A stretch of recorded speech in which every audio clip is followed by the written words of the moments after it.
Hello everybody, it's Vinyl Rich here with Vinyl video number 19.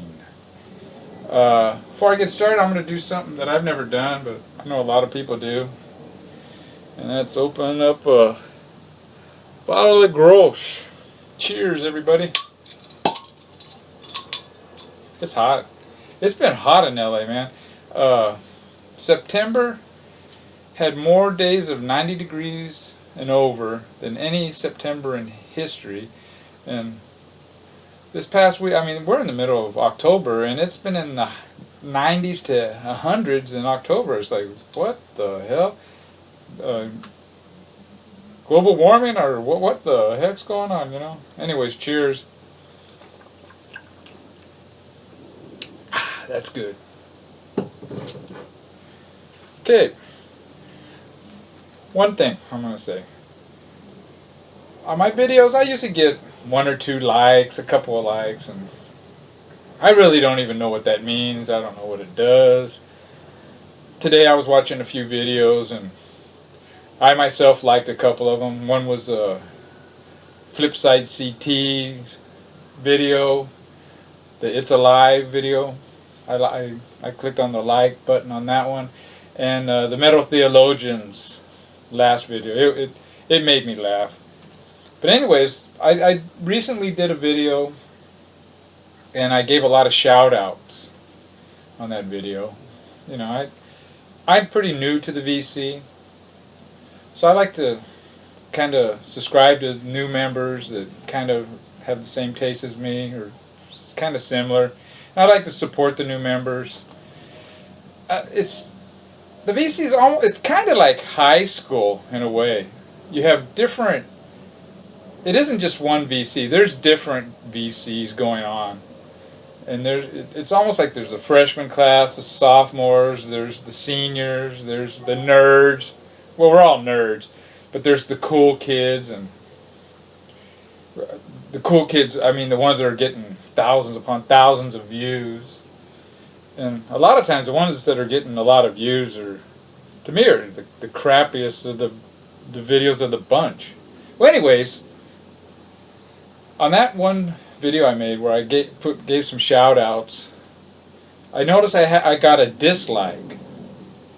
Now, I don't know what that means. I don't know what the hell like does. I don't really know what the dislike does, but as long as you keep watching me, buddy, you can dislike all my videos. I don't care. I mean, for me, I'm new at this. A dislike is just as good as a like, in my book.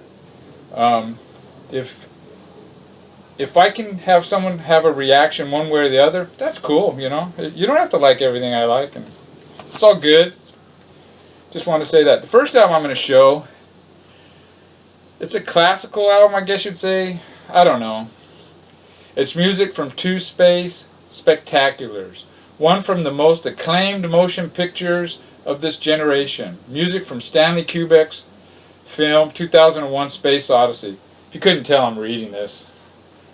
Plus, an orchestral electronic suite of highlights from the first operatic excursion into the world of outer space. Carl Bergman, Blomdahl's Anaria, whatever. It looked interesting to me. It was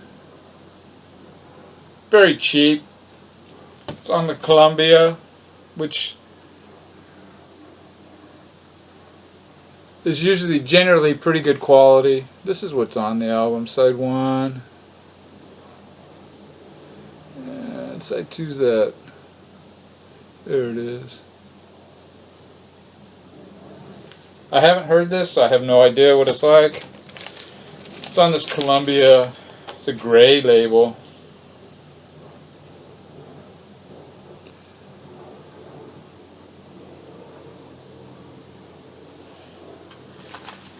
I have no idea what it sounds like though. I love Stanley Kubrick. Him and Alfred Hitchcock are my 2 favorite directors. So I know it's not the soundtrack, but it's cool. Okay, I got 3 albums by this next artist. There are some of his very early albums. They're not necessarily his best. All his albums in the 60s are good though. This is the first one. Buck Owens, I Don't Care. This is like his third album or something like that. It's a promo. I don't know if you can see it right there. It's stamped out. It says promo. Buck Owens and the Buckaroos. Everybody knows I love Buck. These albums, they have a lot of really good songs. They all have a song or two that aren't that good. He shares the singing duties on these early albums with a couple of the other Buckaroos. And it's in the old Capitol. Yeah, I don't care. Yeah, you thought the Ramones came up with that idea, huh? I don't care. I don't care. No, Buck was doing it in like 61 or 2. Here's the next one. Buck Owens on the Bandstand, although this is not a live album. You want to see a band with charisma? Check this out. There's Buck, Don Rich. Those two guys together, these two knuckleheads, their vocal harmonies are some of the greatest in music, dude. They are just great. But look at these other guys.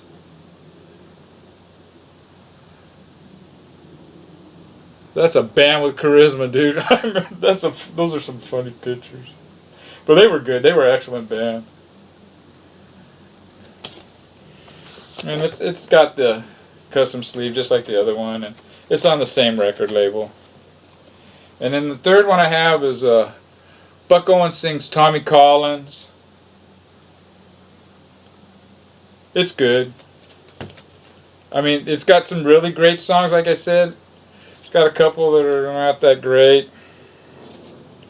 And on all three of these, Buck doesn't sing all the songs.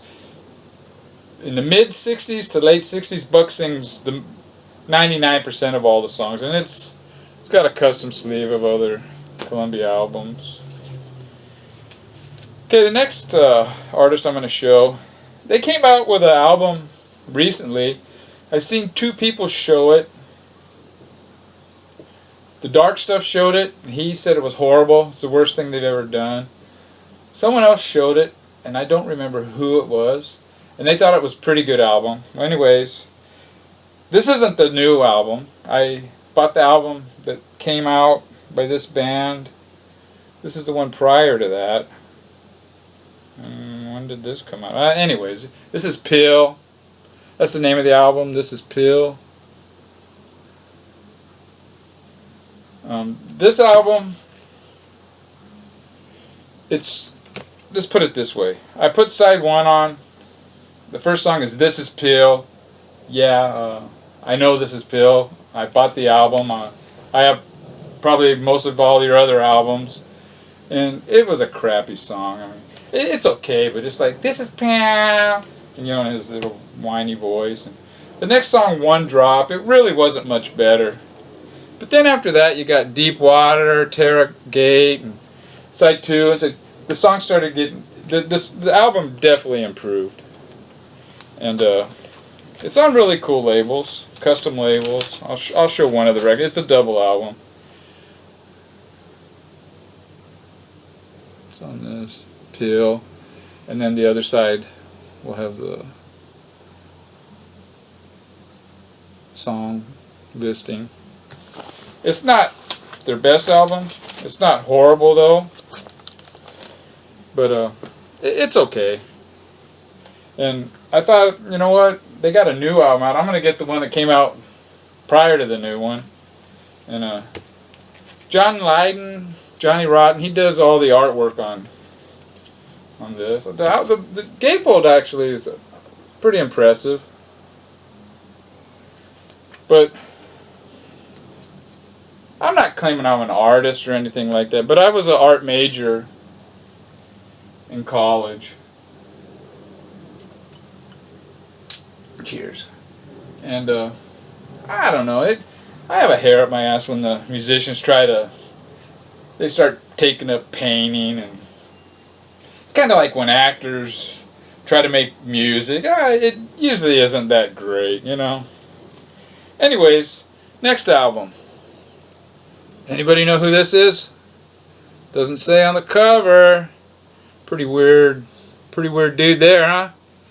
This is a Butthole Surfers double live. It's like a double album. It kind of looks like a bootleg, but it wasn't. It was released on Latino Bugger Veil Records, which was their own label. And let me see where.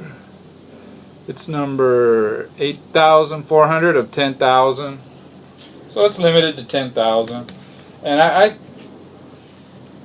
this is not one of my favorite Butthole Surfer albums, but I never did have it. I had a neighbor friend who wanted me to trade me something for it, and I didn't really want to make the trade, but I found it for $20, and it's not the great. All the songs aren't the greatest quality. It's all recorded live. It's got a version of The One I Love by REM, and they do it pretty good. It comes with this booklet.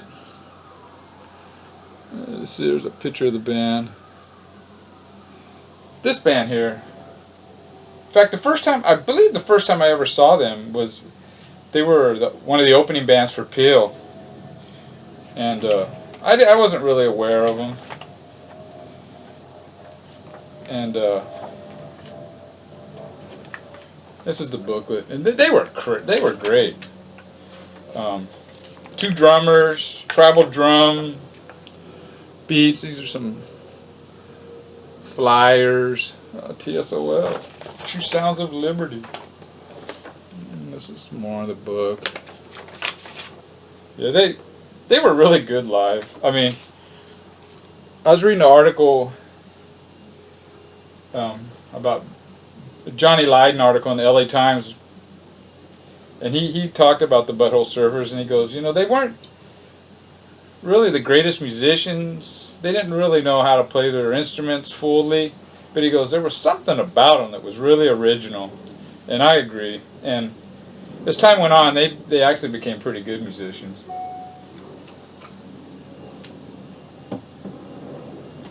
And this is what the labels look like. Plain. Look like bootleg labels almost, you know. Yeah, it's a double album. It's a good album to have. I mean, I almost have all their stuff on vinyl. The stuff I don't have is like a lot of the other bands, that 90s stuff when I started buying CDs. This next band, they're a 70s band. I was never really into them. But I saw them on my brother burned me, I shouldn't say burn, that's illegal. Huh? My brother lent me his Old Grey Whistle Test DVDs. It was like a set of 3. And this band was on there. This is Little Feat. Little Feat. This is their first album. And they were one of the bands that, you know, they were on this set, and man, they were really good. I was really impressed. Really good musicianship. They get classified into the jam band, but their albums really, especially their early albums, or the ones that I like, they're not really into that. They're not that. They're kind of, I guess they're popular. They kind of sound like get lumped into the southern rock too, but they were a LA band, and I really like this album. I mean, I suggest people checking out Little Feat. Start with the first one and go on. I think that's my 3rd Little Feat album I have now. And it's on that 70s Warner Brothers.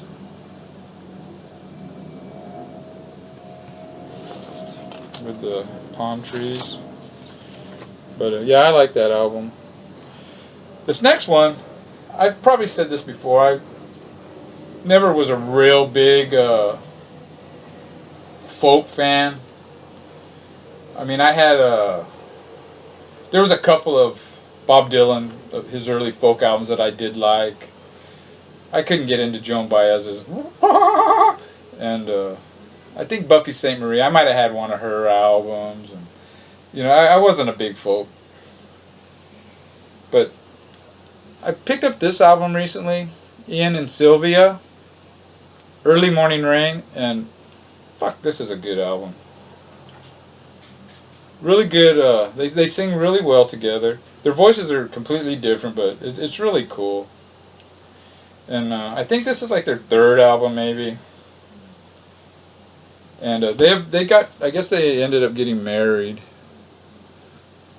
And like half of all marriages in the U.S., they ended up getting divorced, and then that's when they broke up. But it's a good, really good, grade A folk. I really like it, and it's on a really cool, let me see, Vanguard label there. Really, really cool pickup. I liked it a lot. This is a early 70s band. I remember the name, put it that way. England by Amazing Blondell. And I might have even seen this band in the early 70s. But I do remember the name. And I thought it was going to be like one of those early 70s hard rock bands that are, they have that hard rock sound. And it's not at all. It's more of a Baroque sound, and I didn't really care for it. I mean, it's okay. But it's not, I'll have to give it another listen, but it's a little too fluty and harpsichordy, I guess. I don't know. It's not a rock album. And not that I have anything against that type of music. I just didn't think this was that great of an album. And it's on Island Records.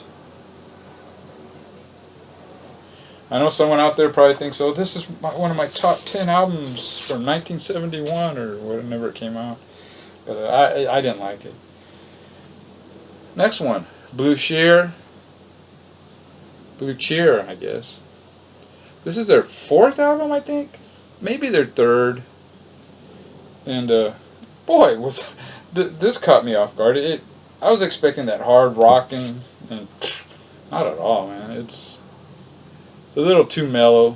It's not a bad album though, but it isn't what I expected. I'm still looking for their first album. Whenever I find their first album, it's either beat to hell, or they want stupid money for it. It's like, come on, man, I'm not paying that. I mean, I'll pay stupid money for some albums, but I'm not gonna pay stupid money for an album that sold millions. This next one, talk about big disappointment. I saw this and I go, wow, this has got to be cool. It's Jaw Wobble, because everybody knows. I know him from Peel, P-I-L. He was the first bass player. And The Edge, and I don't know, two other guys, I don't know who they are. It's the Snake Charmer mini LP. And this is a piece of crap. Sounds like 80s disco. I didn't like it at all. I mean, I might give it another listen. I guess I will. But I did not like this. And that's really surprising, man. Everything I've heard from Jaw Wobble I like. And The Edge is, say what you do about YouTube, but he's a good guitar player. I know some people hate him. I mean, it's almost like U2 falls into that category where they got so big, now it's cool to hate them, But I saw them, not on this last tour, but the tour before. And the tickets were crazy, stupid, expensive. But I took my wife. We're going to Angel Stadium, and she thought we were going to a baseball game. And it was funny. We're driving south on the 91 freeway, and the stadium's right there, and you see that, they had that giant stage, that one with the arches, and I go, oh shit, she's gonna find out, and she didn't even notice. I was like trying to engage her in conversation, so we passed that, and then we we're pulling in, and then we park, and we're getting out, and she even makes a comment. Man, there's a lot of the Angel fans are wearing U2 shirts, huh? And she didn't know it was a concert until we walked through the tunnel, and you see the field with that stage there, and then she turns to me and she goes, "Is this a concert?" It was priceless. It was worth the price of the tickets just for that. But they were great. They were absolutely amazing. Now, I had seen U2 in the early 80s when that War album came out, and they were okay. They weren't great. I mean, everybody goes, "Oh, I love the early U2."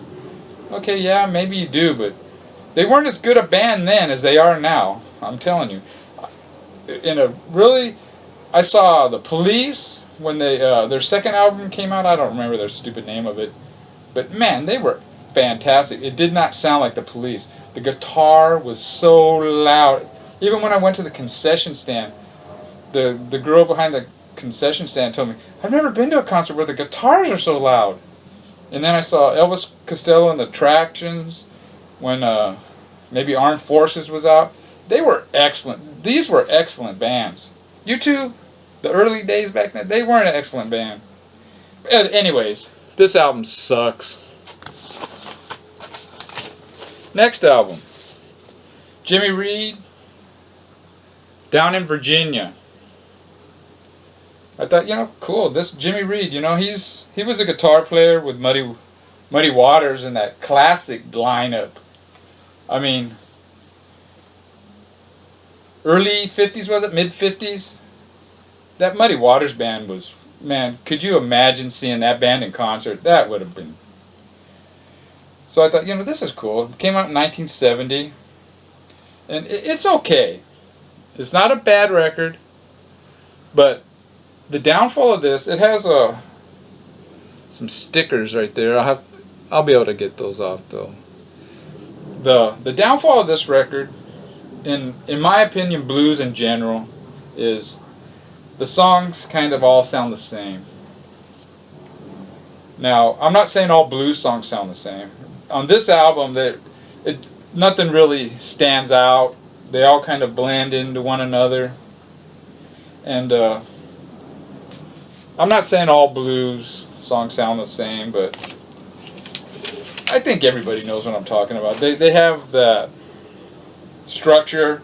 There's like maybe 3 or 4 blues structures, and they're found on every blues album just about. And it's on this Bluesway ABC. It came out in 1970. And I'll give it another listen. I do like the blues. In fact, I really like listening to the blues when I'm drinking beers.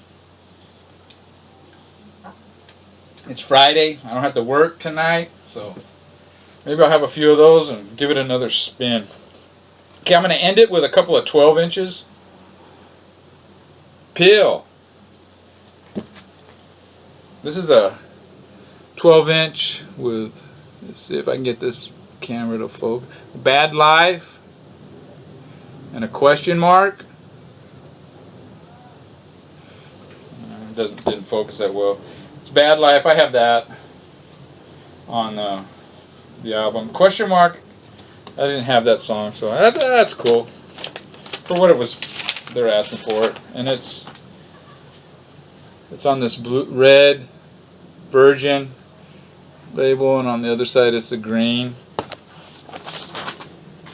And I have quite a few Peel. I mean, I probably have all theirs, but maybe 1 or 2. And then I got the last one I'm gonna show is another 12-inch, and it's "Love Will Tear Us Apart" by none other than Joy Division. This is a good album. Factory Records product. I think this came out in 82 or 83. This is what the label looks like. Yeah. That's it for me. It went a little longer than I wanted. But anyways, everybody, guys and gals, take care.